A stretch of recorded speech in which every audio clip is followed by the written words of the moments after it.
Hello, everyone. Welcome back to the show. This week in bikes, the road season ended. Cam Jones won the Lifetime Grand Prix. I got absolutely rolled in a local cross race, and some Belgian kids did whatever this is at a race.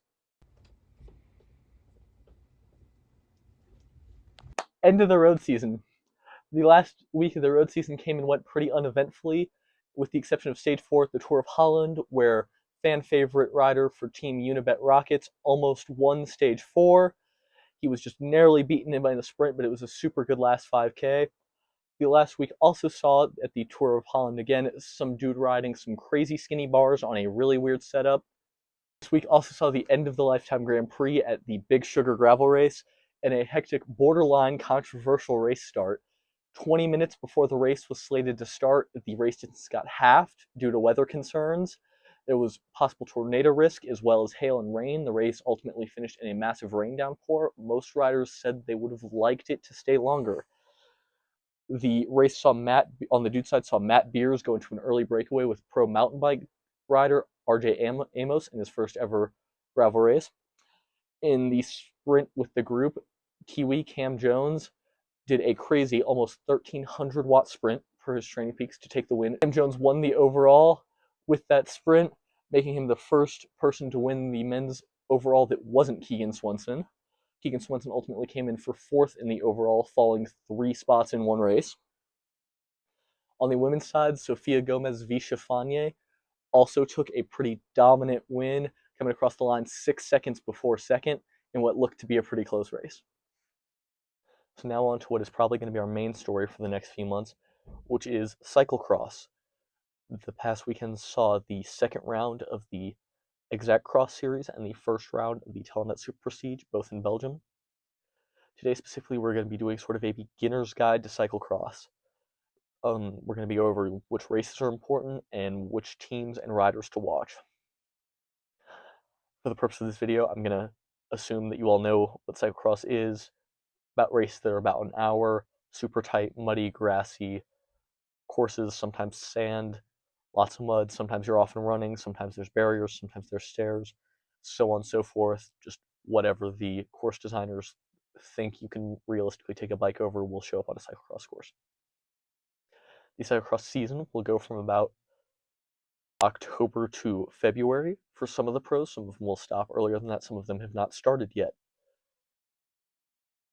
In cyclocross, there is 3 main teams that will be battling at most of the races. Those will be the Trek Balwaza Lions, the Powell-Sausen team, and the Creelin team of riders. First off, the Trek Balwaza Lions, they are currently in blue jerseys with some neon greenish accents on green and blue bikes. They are sponsored by Trek as their main sponsor, and they are captained by Sven Nys, the goat of cyclocross. He is their main manager, and his son, Thibaut Nys, who just started racing pro 2 seasons ago, is their number 1 rider. Their other notable riders on the men's side are Pim Ronhaar and David Haverdings, who just moved up from the U23. On the women's side, their number 1 rider over there is Lucinda Brand. Lucinda Brand has had a long, super decorated career. Still someone to look out for. She just won a race last weekend. She won one of the Exact Crosses. So always someone to have your eye out on. The other biggest team and the Trek team's biggest adversaries is the Powell-Sausen team. They are sponsored by a Belgian sauce company, Powell-Sausen, Sausen being sauce. They are currently in white and red jerseys that I personally don't think look too good, but you just have to put on your kit what the sponsor says. They are riding for Ridley bikes and have been for a very long time. They're on red bikes this year. Their notable riders are usually Eli Iserbit, but he's been out for a minute, Michael Van Torenhout, who took the win at the Super Prestige this week, and some younger riders that are coming up through the ranks on the U23s. They do not have a super strong women's side of the team right now. Their women's side is very young at the moment, so they will probably be very good in a couple years, but there is no one that's winning elite races on the Powell's women's team at the moment, unfortunately. The third big team is the Creelin Cordon team. They're in white, green, and red accented jerseys. They're racing for the German bike company Stevens on white and black frames. They have one of the most stacked rosters of all the teams. They have Jordan Monsieur on the men's side, who won the first race this year. They have Lawrence Swake, and on the dude's side, they probably have 2 or 3 other riders, depending on who they send that can win any given race. On the women's side, they have Inga van der Heide, who won the first exact cross of the year, as well as a whole lot of other riders. These 3 teams, as well as riders associated with smaller teams or riders that do not have a team, will contest 4 main series throughout the year, primarily taking place in Belgium and the Netherlands. Those 4 series are the exact cross, which will be 7 rounds split between the Netherlands and Belgium, the X2O Championship, the Telenet Super Prestige, which will be almost entirely in Belgium this year, I believe, and the UCI World Cup, which will see rounds in Belgium, Netherlands, and Spain this year. The first of the series, and arguably the least important, although still very important in the grand scheme of bikes, is the Exact Cross series.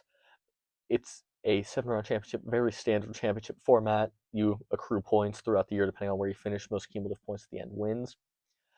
We've seen 2 rounds of this so far, and we will see the 3rd round next weekend.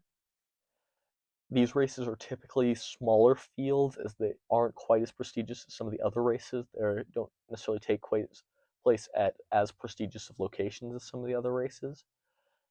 But these races are still super hard fought, as sometimes the biggest contenders don't show up to them, giving potentially lesser known riders a chance to have a breakout moment.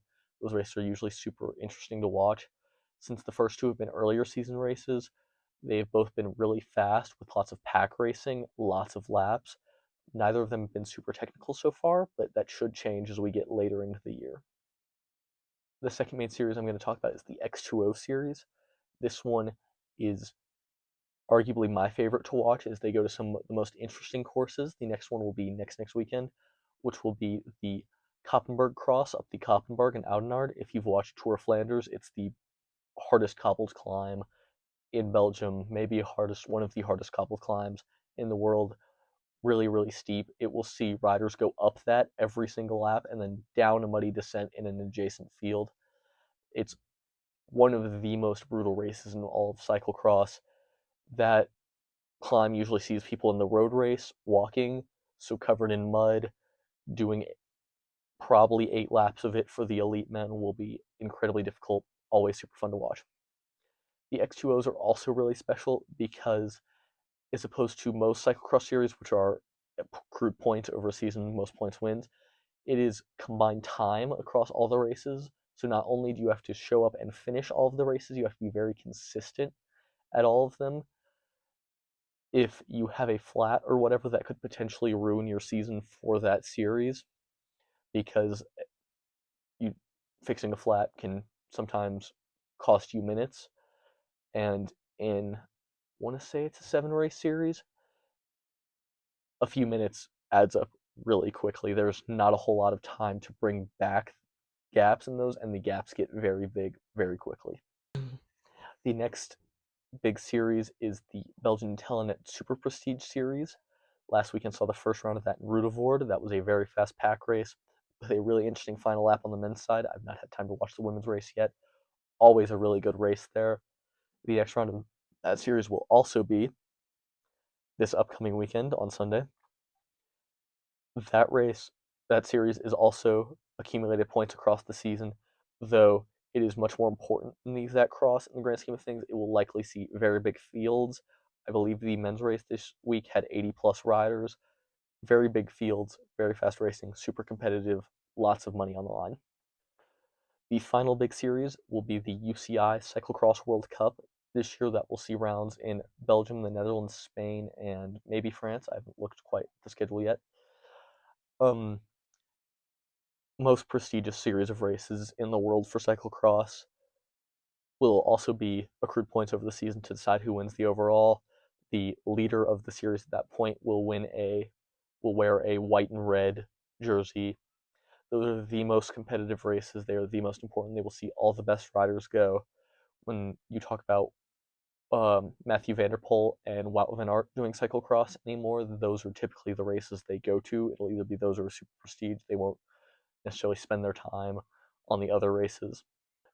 The UCI World Cup is also the one that has the most UCI points on offer for, which are super important because how many UCI points you have directly correlates to where you start at Worlds. The World Championship race is obviously the big one everyone wants to win. That is it's a career-defining thing to win Worlds, as it is in any sport. You get to wear the white and rainbow jersey for a year at any cross race you go to. That is every cyclocross racer's dream, is to win Worlds.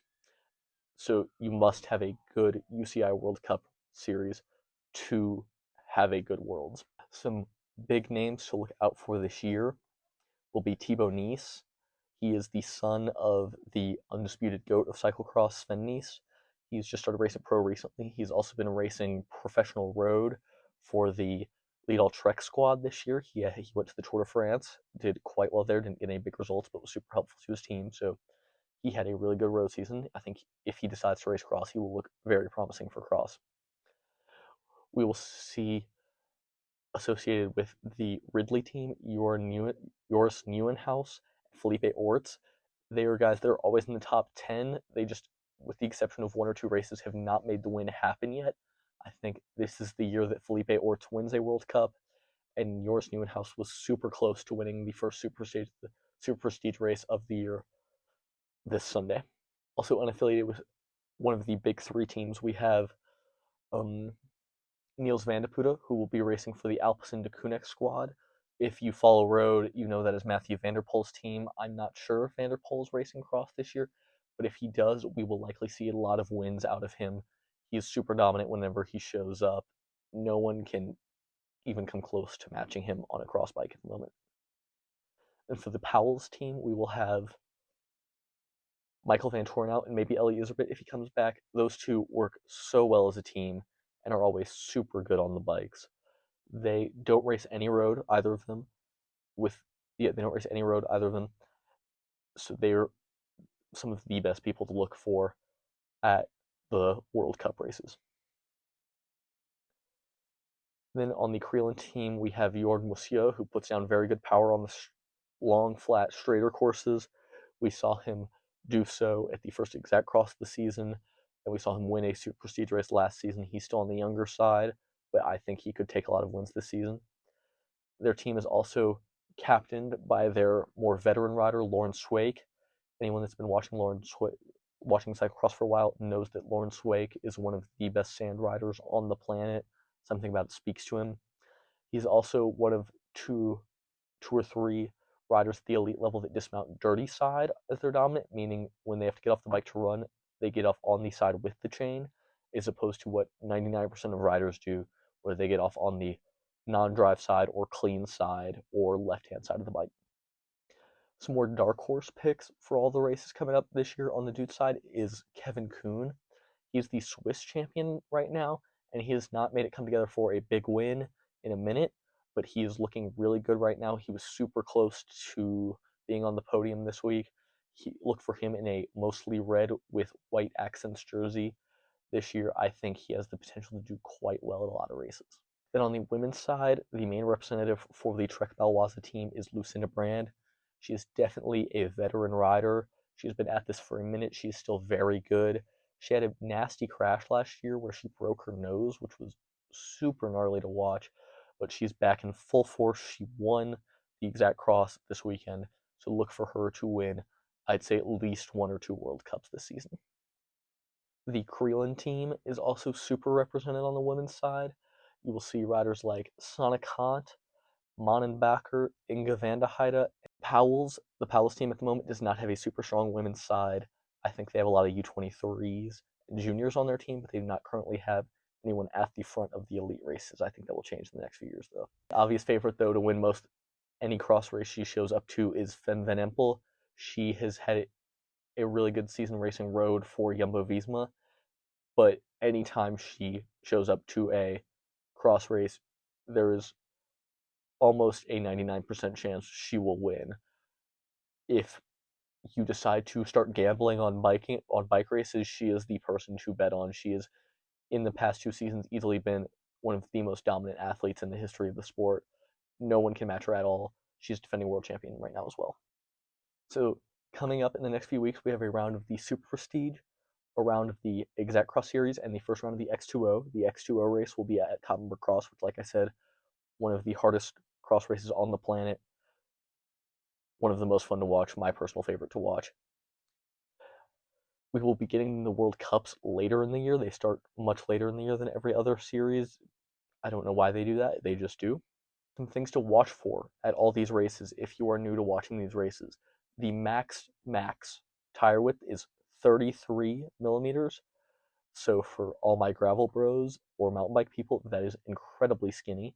You will see them using a metal tool that looks sort of like a U to measure all the tire widths at the start of each race. That is a big part of what makes cyclocross hard, is how relatively skinny the tires are compared to a mountain bike or a gravel bike. Some other things to watch for will be the bike changes. The bikes get clogged up with mud super fast, especially at these Belgian and Dutch races, which are notoriously muddy. You will see riders going into pits almost as much as twice a lap. They go through the pits twice a lap. They can choose to take a bike at any point they go through the pits. That is super fun to watch if you haven't watched it before. Each rider will typically have two mechanics, one to catch the bike they are getting rid of, and one to hand them the new bike. All of which will be done in one smooth motion. That is one of the biggest tactical elements of cyclocross, is when to switch bikes, because a cleaner bike is a faster bike, but it does cost you a lot of time to go in and switch bikes. You will typically see a lot of people switching bikes throughout the race and then making sure they switch bikes on the second to last lap so that they have a clean bike on the last lap but do not have to pit on the last lap. Things to watch at a cross race will be who is trying different lines. A lot of riders who are good will get caught into riding what they feel like the one good line is. The riders that are truly great will ride at different lines through every corner till the final lap so they know what is fastest. If you go back and watch any old Sven Nys races where he was super dominant, that is a big part of why he was good. He would not get sucked into just following everyone else's wheel. He would just experiment until he knew what was fast for the last lap. A lot of riders will also typically find lines they think are faster, but not do them in the race until the last lap in order to keep them a secret from their competitors to hopefully help them win the race.